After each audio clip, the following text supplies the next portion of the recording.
ดีอาจารย์น้องมีซื้อว่านางพนินเกี่ยวคำพันธ์มันจะมาสาธิตการซักยาเขาทาง IM คนเจ็บมีซื้อว่าการจนาบาทศิวิไลเมื่อสนาสมบูรณ์เขาหมอได้ประมาณ3 วันแล้ว ในแผนการปิงปัวจะให้วิตามิน B6 ซักเขาทาง IM โดยสบายดีแม่นการจนาบาทศิวิไลบ่เด้ โดยน้องซื้อพนินเดอร์เป็นพยาบาลปี 1มื้อนี้น้องจะมาซักยาวิตามินให้เพื่อมาเสริมสร้างภูมิคุ้มกันให้เด้อ โดยมียาแล้วบ่เด้ มีแล้ว โดยน้องขอเบิ่งยาให้เด้อ โดยโดยน้องขออนุญาตไปเตรียมยาก่อนเด้อ โดย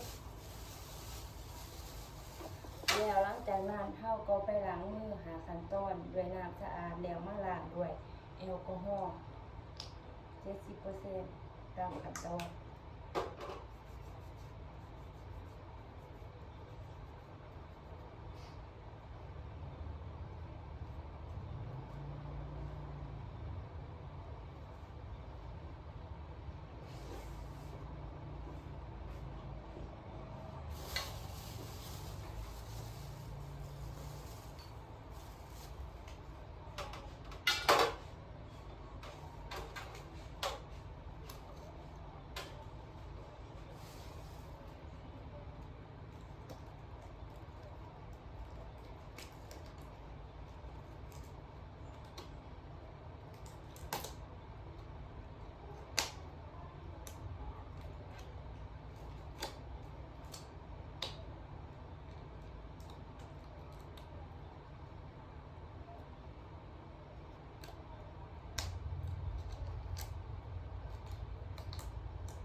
อนุญาตดึกไว้เด้อ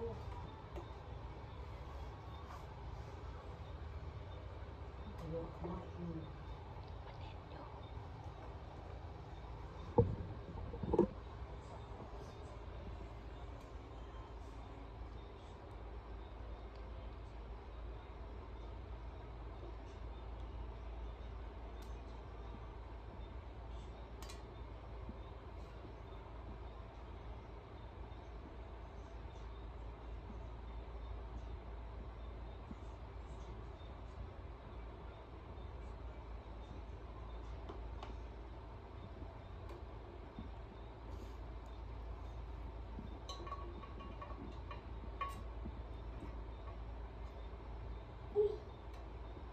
มากเลย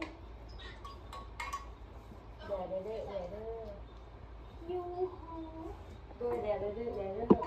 มีแต่ว่าถ้ามียังหรือว่าหาในที่ต่างๆมีอาการแพ้ยาสามารถเดินเฮาได้เด้อ จีโน่ แล้วเฮาก็จะมาเก็บเหรียญอุปกรณ์และของพวกนี้ จีโน่มาจีกันนะเนาะ แล้วมาจดบันทึกใส่สมบันทึก ยิ่งแหละ ขอขอบใจ ไม่แหละ